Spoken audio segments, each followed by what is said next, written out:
La relation au risque. Cette relation au risque est variable, c'est-à-dire qu'elle va être différente d'abord de manière objective. La probabilité d'apparition d'un événement est différente selon les individus, les groupes ou les sociétés. Elle l'est aussi de manière subjective. Autrement dit, l'attitude face au risque est différente selon les individus, les groupes ou les sociétés. Étudions d'abord les différences objectives. L'exposition au risque va être variable. Il faut d'abord distinguer danger, risque et exposition. Un danger est une source potentielle de dommages pour une personne. S'il y a exposition à un danger, apparaît alors un risque, celui d'avoir une probabilité de subir un préjudice ou des effets nocifs. Par exemple, un danger est la fumée de cigarette. Si l'individu est exposé à la fumée de cigarette, il a alors un risque. La probabilité de développer un cancer est alors plus forte. L'exposition au risque peut être involontaire. En effet, selon les caractéristiques des individus, la probabilité de faire face à des risques économiques et sociaux est différente. Par exemple, les hommes ouvriers sont plus exposés à un risque d'accident du travail que les femmes cadres. Il y a aussi une exposition au risque volontaire, c'est ce que l'on appelle les conduites à risque.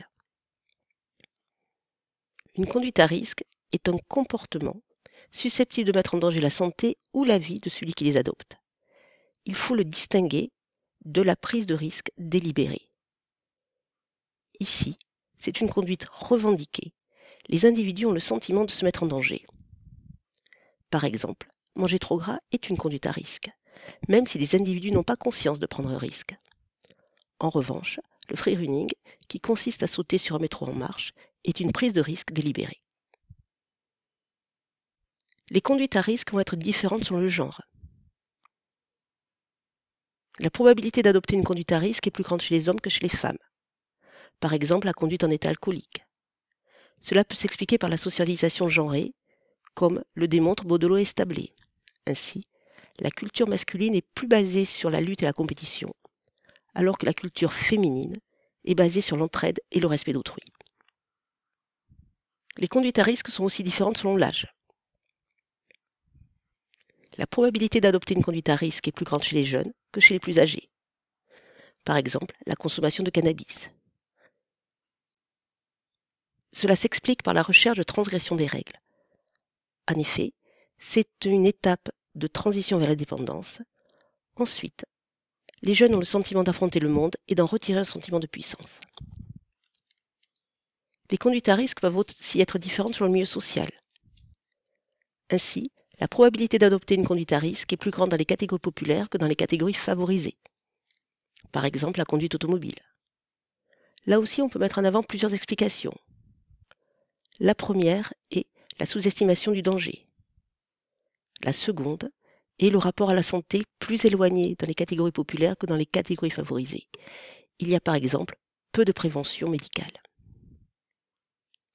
Ensuite, la relation au risque est différente de manière subjective. L'attitude face au risque va être variable. Commençons par définir ce qu'est l'aversion au risque. L'aversion au risque va être expliquée par le concept d'utilité, qui est la satisfaction que procure la consommation d'un bien à l'individu. On va mettre alors en avant l'utilité de l'argent. C'est tout simplement la satisfaction que procure une certaine quantité d'argent à l'individu. On va retrouver alors la même relation entre utilité ou satisfaction de l'argent et quantité d'argent que l'on avait vu pour l'utilité d'un bien quelconque. En effet, quand la quantité d'argent va augmenter, l'utilité, c'est-à-dire la satisfaction, va augmenter. Cependant, peu à peu, un phénomène de saturation apparaît. La quantité d'argent est suffisante pour assurer nos besoins, et donc, la satisfaction augmente de plus en plus lentement avec l'augmentation de la quantité d'argent. Ainsi, prenons un individu qui se retrouve dans la situation où il a 1000 € et cet argent lui procure une utilité de 500. Il a alors deux possibilités. Soit augmenter son revenu de 500 €, soit réduire son revenu de 500 euros. Or, l'augmentation de l'utilité qui provient de l'augmentation de 1000 à 1500 euros va être inférieure à la baisse de l'utilité provenant du passage d'un revenu de 1000 à un revenu de 500 euros. Ainsi, il est logique que l'individu soit adverse au risque. Cette aversion au risque variable va dépendre d'abord de variables économiques. En effet, plus le revenu est élevé, plus l'aversion au risque va être faible. En effet, une perte de 100 euros est subjectivement moins importante quand on a un revenu de 10 000 euros que quand on a un revenu de 1000. Cette aversion au risque varie aussi en fonction de variables culturelles. Ainsi, aux États-Unis, les individus sont encouragés à prendre des risques beaucoup plus qu'en France. En effet, aux États-Unis, l'échec est vu comme une expérience. En France, l'erreur et l'échec sont beaucoup plus mal vus. La perception du risque va aussi être variable. La perception du risque est l'estimation du risque par l'individu. Or, cette perception n'est pas toujours liée à la dangerosité réelle.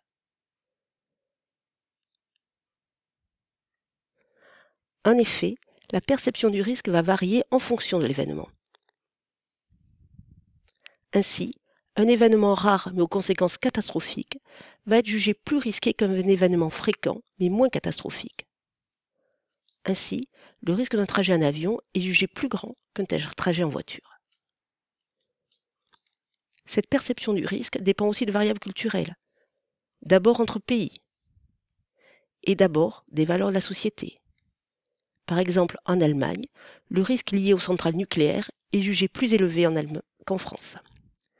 Mais aussi, au sein d'une société, la perception du risque va dépendre des connaissances et de l'information dont disposent les individus.